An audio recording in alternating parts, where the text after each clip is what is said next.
जय हिंद दोस्तों। आज हम पढ़ेंगे संविधान का आगे का पार्ट। उस दिन हम लोगों ने देखा था संविधान में मांगे कौन कौन सी हुई, किसने कौन सी मांग उठाई। ठीक है, आप लोग सारे वीडियो नंबर 1 से देखेंगे। संविधान को हम 0 लेवल से अपर लेवल तक पढ़ा रहे हैं। ठीक है, तो संविधान में अभी एक ही लेक्चर हुआ है जो इधर से स्टार्ट हुआ है, उसमें संविधान की मांगे हुई हैं। आज उसके आगे का हम पढ़ते हैं। 1938 तक हमने पढ़ाया था। 1938 में जब पंडित जवाहरलाल नेहरू ने कहा था कि संविधान का निर्माण वयस्क मताधिकार पर होगा, वहां तक क्लियर हुआ था। आज हम लोग देखते हैं अगस्त प्रस्ताव। संविधान हम लोग पढ़ रहे हैं, संविधान पढ़ रहे हैं। संविधान में आज हम लाएंगे अगस्त प्रस्ताव। ठीक है, अगस्त प्रस्ताव। आपसे परीक्षा में पूछा जाता है कि अगस्त प्रस्ताव कब आया था। ध्यान दीजिए, अगस्त प्रस्ताव आया था 1940 में। अंग्रेज लेकर आए थे और अंग्रेजों ने कहा था कि दूसरा विश्व युद्ध चल रहा है, आप इसमें हमारी मदद करें और विश्व युद्ध समाप्त होते ही हम आपके देश का संविधान बना देंगे और आपको आजाद कर देंगे। ठीक है, तो ध्यान दीजिए, अगस्त प्रस्ताव आया था 1940 में। और अगस्त प्रस्ताव ने संविधान बनाने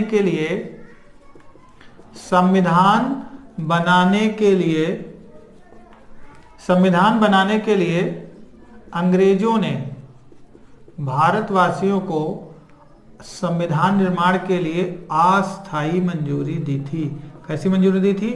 अस्थायी मंजूरी दी थी। ध्यान रखिएगा, आपसे परीक्षा में पूछा जाएगा। आराम से देखिए, अगस्त प्रस्ताव कब आया? तो 1940 में आया। अगस्त प्रस्ताव में क्या अंग्रेजों ने भारतवासियों को दिया?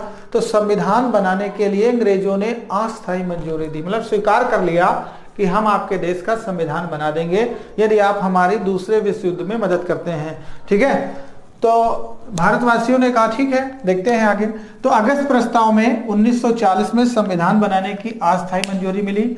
फिर देखिए, भारतवासी जब नहीं माने, उन्होंने कहा तुम तो धोखेबाज हो। ठीक है, इसलिए ध्यान दीजिए, 1942 में अंग्रेज आए क्रिप्स मिशन लेकर। क्रिप्स मिशन, आपसे परीक्षा में पूछा जाएगा क्रिप्स मिशन भारत कब आया? तो 1942 में आया। क्रिप्स मिशन जब भारत में आया तो अंग्रेजों ने कहा ठीक है, हम संविधान बनाने के लिए पूर्ण मंजूरी देते हैं। संविधान निर्माण के लिए पूर्ण मंजूरी देते हैं। संविधान, ठीक है, निर्माण के लिए, ध्यान दीजिए, संविधान निर्माण के लिए पूर्ण मंजूरी देते हैं। तो ध्यान दीजिए, कैसे परीक्षा में प्रश्न आएगा, संविधान बनाने के लिए अस्थायी मंजूरी किस प्रस्ताव में मिली? अगस्त प्रस्ताव में। कब आया था? 1940 में। फिर 1942 में आया क्रिप्स मिशन। इसमें संविधान निर्माण के लिए पूर्ण मंजूरी अंग्रेजों ने भारतवासियों को प्रदान कर दी। ठीक है, जब भारतवासियों को पूर्ण मंजूरी प्रदान कर दी, ठीक है, तो ध्यान दीजिए, और उस समय 42 में जब कहा था, थोड़े दिन के बाद ब्रिटेन में क्लीमेट एटली की सरकार बन गई। ठीक है, क्लीमेट एटली उस समय ब्रिटेन के प्रधानमंत्री बन गए। और जब क्लीमेट एटली ने कहा हम भारत को 1948 से पहले आजाद कर देंगे और तुम्हारे देश का संविधान भी बना देंगे। ठीक है, तो ध्यान दीजिए, तो ब्रिटेन के प्रधानमंत्री बन गए थे क्लीमेट एटली। और क्लीमेट एटली ने कहा कि हम 1948 से पहले भारत को आजाद करा देंगे। अब देखिए, क्लीमेट एटली का रूल ये था, तो उनकी जब सरकार बनी, तो वहां जब सरकार बन गई तो उन्होंने भारत में संविधान बनाने के लिए 3 सदस्यीय दल भेजा। 3 सदस्यीय दल भेजा। ध्यान दीजिए, तो ध्यान दीजिए, इस ग्लोब में देख लीजिए, ब्रिटेन के पीएम है क्लीमेट एटली। ब्रिटेन के प्रधानमंत्री हैं क्लीमेट एटली। इन्होंने कहा था 1948 से पहले हम भारत को आजाद कर देंगे। 1948 से पहले हम भारत को आजाद कर देंगे। और इनकी नई नई ब्रिटेन में सरकार बनी थी। इन्होंने कहा ठीक है, हम अपने यहाँ के विद्वान मंत्री जो हैं, अपने कैबिनेट मंत्री जो हैं, उन्हें हम आपके वहाँ भेज रहे हैं। ठीक है, तो देखिए, जो कैबिनेट मंत्री इनके थे, इन्होंने उनको भेजा। नई नई कैबिनेट बनी थी और अपने कैबिनेट मंत्रियों को जो भारत में भेजा, 3 सदस्यीय दल, ध्यान दीजिए, 3 सदस्यीय दल इन्होंने भारत भेजा। और वो इनके कैबिनेट मंत्री थे, कैबिनेट मंत्री। ठीक है, कैबिनेट मंत्री। तो इन्होंने 3 सदस्यीय दल, कैबिनेट मंत्री दल भारत भेजा। और जब भारत भेजा उसमें 3 व्यक्ति थे, और उसे ही भारत में कैबिनेट मिशन कहा गया, कैबिनेट मिशन। तो 3 कैबिनेट मंत्री आए थे, इसीलिए इसका नाम पड़ गया कैबिनेट मिशन। तो भारत में संविधान बनाने के लिए कौन सा मिशन आया? कैबिनेट मिशन आया। ठीक है, इस कैबिनेट मिशन में कितने सदस्य थे, ये पूछा जाता है, कितने सदस्य थे?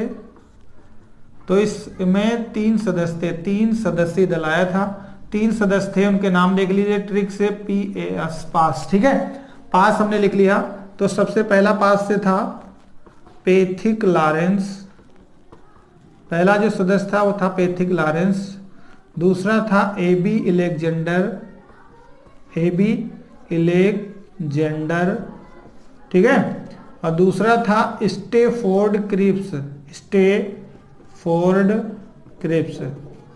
तो ध्यान दीजिए, संविधान निर्माण के लिए ब्रिटेन से कितने सदस्य आए थे? 3 सदस्य आए थे, और वही कैबिनेट मिशन नाम दिया गया उसी का। और कैबिनेट मिशन में 3 सदस्य थे, पास से आप याद रखेंगे, Pethick Lawrence, AB Alexander, Stafford Cripps.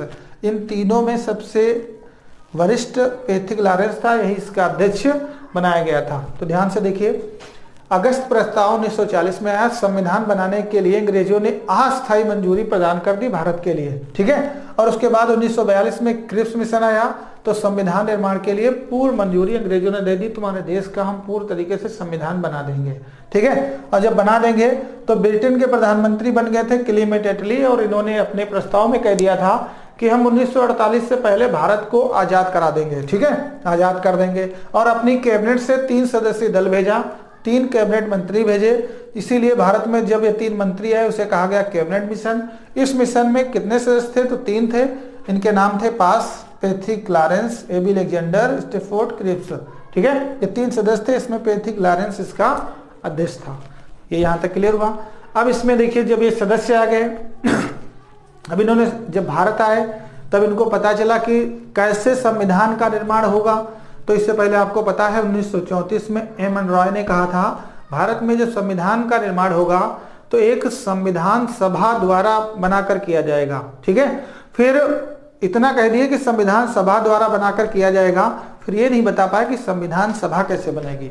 फिर 1938 में नेहरू जी ने कहा संविधान सभा वयस्क मताधिकार के आधार पर बनेगी, इतना वो कह दिए। फिर उसके आगे देखिए, फिर अंग्रेज जब ये आए तीनों, तो इन्होंने कहा था संविधान सभा बनेगी जनसंख्या के आधार पर।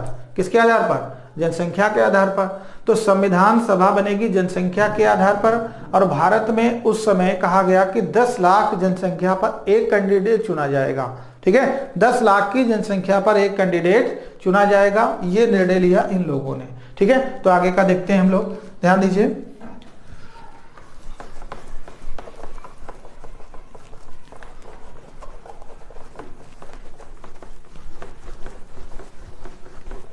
एक कैंडिडेट इन्होंने बताया 10 लाख की जनसंख्या पे चुना जाएगा। अब देखिए आगे का, बहुत ध्यान से देखिए, बिल्कुल ठीक है। कोई चीज समझ में ना आए तो कमेंट में, बॉक्स में आप पूछ सकते हैं। अब देखिए, जब इन्होंने कह दिया एक कैंडिडेट 10 लाख की जनसंख्या पर बनेगा, तो देखिए 10 लाख जनसंख्या पर एक कैंडिडेट चुना जाएगा, एक सदस्य मनोनीत होगा। ठीक है, और वयस्क मताधिकार पर होगा। वयस्क मताधिकार समझते हैं, एक व्यक्ति का एक वोट जो स्वेच्छा से किसी को प्रदान कर दें आप, उसे वयस्क मताधिकार कहते हैं। और आपकी आयु उस समय जब संविधान लिखा जा रहा था तो मतदान करने के लिए आपकी एज 21 वर्ष होना अनिवार्य था। ठीक है, तो 10 लाख की जनसंख्या पर एक कैंडिडेट मनोनीत होगा। और उस समय सदस्यों की संख्या रखी गई 389, कुल सदस्य रखे गए 389।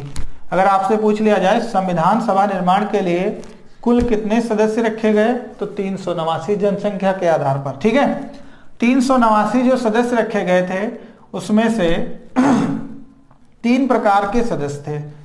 ठीक है, 3 प्रकार से, ध्यान से समझिएगा, 3 प्रकार से सदस्य थे।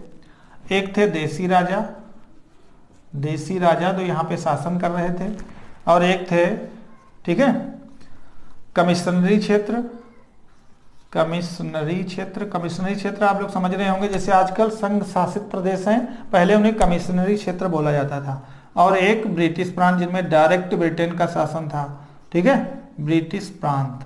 तो ध्यान दीजिए 389 सदस्यों में से 200, ठीक है, 200 टोटल 292 इधर से थे, 4 सदस्य यहाँ से थे और 93 यहाँ से थे, ठीक है। तो ध्यान दीजिए 292 ब्रिटिश से थे, 4 कमिश्नरी क्षेत्र से थे और देसी राजा के कितने थे, 93। अब देखिए कुल सदस्य होंगे 389। इन सदस्यों का चुनाव होगा, ये सदस्य चुन के जाएंगे, ठीक है, तब जाके संविधान का निर्माण होगा। अब ध्यान दीजिए, तो ब्रिटिश सदस्य थे 292, कमिश्नरी क्षेत्र थे 4, देसी राजा थे 93। अब जहां जहां ब्रिटेन का शासन था वहां वहां चुनाव के लिए सब एग्री हो गए, लेकिन जो राजा थे उन्होंने कहा हम चुनाव में चुनाव नहीं करवाएंगे लेकिन संविधान में भाग लेंगे। वो चुनाव कराने से पूरी तरीके से मुकर गए। तो देखिए 93 सदस्यों का चुनाव नहीं हुआ, ये लोग डायरेक्ट संविधान सभा में प्रस्तुत होंगे, ठीक है। तो चुनाव कितने का होगा, ब्रिटिश का और कमिश्नरी क्षेत्र का। कमिश्नरी क्षेत्र भी पूछे जाते हैं कौन कौन से थे, तो ABCD, ठीक है। तो ध्यान दीजिए 4 कमिश्नरी क्षेत्र थे उस समय, ठीक है, 4 कमिश्नरी क्षेत्र। एक था अजमेर, ठीक है, पहला था अजमेर, ध्यान दीजिए अजमेर, फिर था बलूचिस्तान, ठीक है, बलूचिस्तान, एक था कुर्ग, ठीक है, एक था कुर्ग, अजमेर, बलूचिस्तान, कुर्ग, डी से हो जाएगा दिल्ली। 4 कमिश्नरी क्षेत्र थे उस समय। अगर आपसे पूछ लिया जाए कि संविधान सभा निर्माण में कौन कौन से कमिश्नरी क्षेत्र थे, तो 4 थे, ABCD, याद हो जाएगा, अजमेर, कुर्ग, बलूचिस्तान और दिल्ली, ठीक है।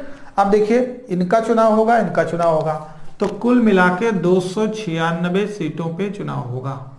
चुनाव कितने पे होगा, 296 सीटों पे चुनाव होगा। और जब 296 सीटों पे चुनाव होगा और उस समय मैदान में देखिए चुनाव हुआ 296 सीटों पे 1946 में, ठीक है। हमारे देश में जब कैबिनेट मिशन आया था तो सन था 1946। 1946 में जब संविधान सभा के लिए चुनाव हुए, कब की बात हो रही है, 1946 में संविधान सभा के लिए जब चुनाव हुए तो हमारे देश में 2 पार्टियां थी मजबूत, एक तो कांग्रेस थी, ठीक है, और दूसरी थी मुस्लिम लीग, तो 2 पार्टियां हमारे यहाँ थी, बाकी अन्य और अदर भी चुनाव लड़ रहे थे, ठीक है। तो ध्यान दीजिए ये दोनों पार्टियां चुनाव हुई, 1946 में संविधान सभा के लिए चुनाव हुआ, ठीक है। बहुत जोरों शोरों से दोनों पार्टियों ने अपना जोर लगाया, चुनाव हुआ, उसके बाद लगा कि दोनों की बराबर कांटे की टक्कर होगी, लेकिन ऐसा जब रिजल्ट आया बिल्कुल अपोजिट आया। और जब रिजल्ट आया तो देखिए कांग्रेस को मिली 208 सीटें, मुस्लिम लीग को मिली 73, अन्य अदर को मिली कितनी, 15 सीटें, ठीक है। अब देखिए कांग्रेस, मुस्लिम लीग, अन्य, इतनी सीटें सब बढ़ गई, 296 सीटों पे चुनाव हुआ, पूर्ण बहुमत मिल गया कांग्रेस को, ठीक है। अब मुस्लिम लीग सोचने लगी कि अब जो है इस संविधान सभा में अगर हम रहेंगे तो हमें कांग्रेस हमेशा के लिए दबाएगी, ठीक है। तो मुस्लिम लीग ने इस चुनाव का, इस सभ्यता का, संविधान सभा का बहिष्कार कर दिया। और जब बहिष्कार कर दिया तो उसने कहा हमारा तो अलग संविधान होगा, हमारा अलग राष्ट्र होगा, ठीक है। वो अलग राष्ट्र मांग करने लगे। लेकिन देखिए चुनाव में जीता कौन, कांग्रेस। कांग्रेस को मिली 208, मुस्लिम लीग को मिली 73, अन्य अदर को कितनी मिली, 15 सीटें। अब ध्यान दीजिए 10 लाख की जनसंख्या पर एक सदस्य मनोनीत होगा। चुनाव होगा 1946 की बात है। 389 सदस्य होंगे जो 3 स्थानों से होंगे, ब्रिटिश, कमिश्नरी और देसी राजा, देसी रियासतों के राजा, ठीक है। अब देखिए ब्रिटिश से होंगे 292, कमिश्नरी क्षेत्र से होंगे 4 में ABCD होंगे, अजमेर, कुर्ग, बलूचिस्तान और दिल्ली से होंगे। और देसी राजा इसमें डायरेक्ट भाग लेंगे संविधान सभा में, इनका इलेक्शन नहीं होगा, ठीक है। तो इतना समझ गए होंगे बहुत बेहतरीन तरीके से। अब देखिए कांग्रेस को बहुमत मिल गया, अब अगले दिन बैठक होना है, ठीक है। कांग्रेस को क्या मिल गया, बहुमत मिल गया। एक चीज और समझ लीजिए 389 जो सदस्य थे कुल, इसमें 15 महिलाएं थी, 15 महिलाएं थी। अब अगर आपसे कोई पूछ ले संविधान सभा में कुल कितनी महिलाएं थी, तो 15 महिलाएं थी। कुल सदस्य कितने थे, 389। ठीक है। संविधान सभा के लिए चुनाव कब हुए, 1946 में। कितनी सीटों पे चुनाव हुए, 296 सीटों पे चुनाव हुए। कांग्रेस को कितने मिले थे 1946 में संविधान सभा चुनाव के लिए, 208। अदर को कितने मिले थे, 15। कमिश्नरी क्षेत्र कितने थे। ठीक है। अब देखिए यहां से आपकी परीक्षा में प्रश्न बन सकता है कि संविधान सभा के लिए हुए चुनाव में कौन सा एक कमिश्नरी क्षेत्र ने भाग नहीं लिया। नहीं के लिए आप इन चारों को याद रखेंगे, कोई नया आ जाता है तो आप उसे देख लेंगे। ठीक है। तो ध्यान से देखिए, ये था हमारा संविधान का पार्ट। अब आप देख रहे हैं अगर चैनल को, ठीक है, तो आप चैनल को सब्सक्राइब करें।